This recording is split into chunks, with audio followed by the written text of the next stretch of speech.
ఈరోజు ఏదైతే అఖండ కోటిని పరిపాలిస్తున్నటువంటి ముల్లోకాలను ఏలుతున్నటువంటి స్కంద పురాణం చెప్పినట్టుగా ఈ కలియుగానికే అధిపతి అయినటువంటి కలియుగ వెంకటేశ్వర స్వామి వారి పరమ పుణ్య భక్తుడు బాల బ్రహ్మచారి హతిరాం బావాజీ యొక్క బర్షీ ఉత్సవము ఈరోజు తిరుమల తిరుపతి దేవస్థానంలో అంగరంగ వైభవంగా రాష్ట్రంలోనే కాదు దేశ నలుమూలల నుంచి ఈరోజు ఈ క్షేత్రాన్ని మా బంజారా బిడ్డలు చేరుకోవడం జరిగింది.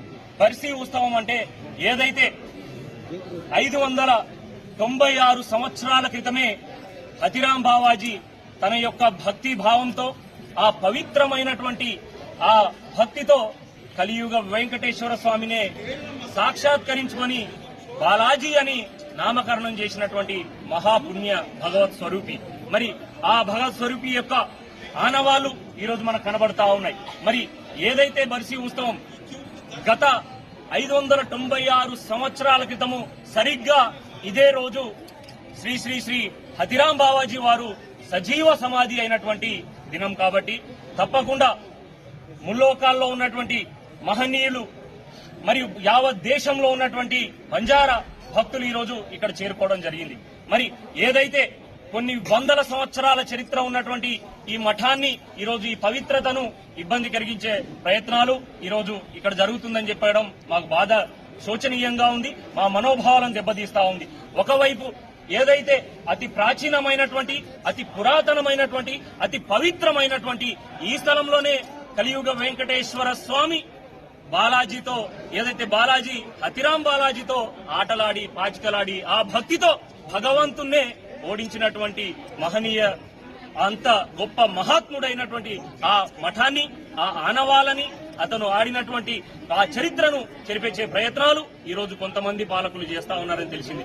మరి ఏదైతే యావత్ బంజారా భారతదేశంలో ఉన్నటువంటి 17 కోట్లకు పైచిలకు ఉన్న బంజారాల తరఫున హతిరాం బావాజీ క్షేత్రాన్ని రక్షించుకోవాల్సిన బాధ్యత మా పైన ఉందని తెలియజేస్తా ఉన్నాం.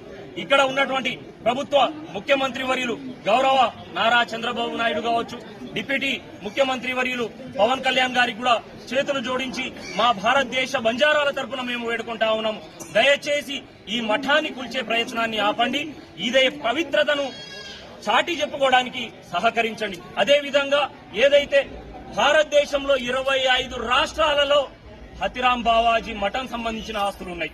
మరి ఆ 1000 కోట్ల ఆస్తులు, వందల వేల ఎకరాల మఠం భూములను రక్షించడానికి కూడా ఇక్కడ ఉన్నటువంటి ప్రభుత్వము ఒక హైకోర్టు చీఫ్ జస్టిస్ ఒక కమిటీని ఏర్పాటు చేసి అధ్యయనం చేసి ఆ మఠం పరిరక్షణకి సహకరించాలని కూడా తెలియజేస్తా ఉన్నాం. అదేవిధంగా టీటీడీ పాలక వర్గంలో బంజారా వంశస్థులకు ఏదైతే బంజారా సాధు సంతులు మా వారిని ఏదైతే టీటీడీ పాలక వర్గంలో చేర్పించి స్థానం కల్పించి ఆ బాధ్యతను కూడా రాష్ట్ర ప్రభుత్వం చేరుకోవాలని చెప్పేసి తెలియజేస్తా ఉన్నాం. అదేవిధంగా ఏదైతే భగవత్ స్వరూపుడైనటువంటి హతిరాం బాలాజీయే ఇక్కడికి వచ్చేసి కూర్చొని తన జీవితం అంతా ఇక్కడే సేవలు అందించారు కాబట్టి ఆ హతిరాం బావాజీ మఠం మరియు అదే బంజారా హతిరాం ట్రస్ట్ పేరిట ఒక ట్రస్ట్ బోర్డును ఏర్పాటు చేసి రాష్ట్ర ప్రభుత్వము మరి అదే విధంగా కేంద్ర ప్రభుత్వము ఒక 100 కోట్ల రూపాయల నిధులు కేటాయించి ఆ ట్రస్ట్ బోర్డుల ద్వారా ఇక్కడ అభివృద్ధి కార్యక్రమాలను చేయాలని చెప్పేసి కూడా మేము బంజారా సమాజం నుంచి వేడుకుంటా ఉన్నాం. అదేవిధంగా పక్కనే మాకు గోశాల, బంజారా అంటేనే గోర్ బంజారా అంటేనే గోరక్షకులు. మరి ఇక్కడ హతిరాం బావాజీ మఠము ఆనవాళ్ళు ఈరోజు చూస్తా ఉంటే ఆనాడు ఎలా ఉందో ఈనాటికి కూడా అలానే అభివృద్ధి లేకుండా మూలన పడ్డటువంటి పరిస్థితులు కనబడతా ఉన్నాయి. మరి మా గోశాలను చూస్తా ఉంటే తలుపులు వేసినటువంటి పరిస్థితి కనబడతా ఉంది. మా గోశాల ఏదైతే ఆ ట్రస్ట్ బోర్డు ద్వారా ఇక్కడ టీటీపీ పాలక వర్గం కూడా గోశాలను మళ్లీ పునరుద్ధరించాలి, గోశాలను మళ్లీ నిర్మించేసి నడపాలని చెప్పేసి కూడా మేము కోరుతా ఉన్నాం. మరి అదే విధంగా రాబోయే రోజుల్లో ఏదైతే హతిరాం బావాజీ మఠం ఆస్తుల పరిరక్షణతో పాటుగా మఠాన్ని పాలించే మహంతులు కూడా బంజారా సామాజిక వర్గానికి సంబంధించినటువంటి మా మహంతులనే ఆ కీలక బాధ్యతలు అప్పజింపాలని చెప్పేసి కూడా రాష్ట్ర ప్రభుత్వాన్ని కేంద్ర ప్రభుత్వాన్ని కోరుతూ ఈ అవకాశం ఇచ్చినటువంటి మీడియా మిత్రులకి మరియు మా సాధు సంతులకి మా బంజారా మిత్రులకి కుల సంఘ ప్రజా సంఘాల నాయకులకి మరోమారు రామ్ రామ్, జై సేవాలాల్, జై హతిరాం, జై తెలంగాణ, జై భారత్, జై హింద్.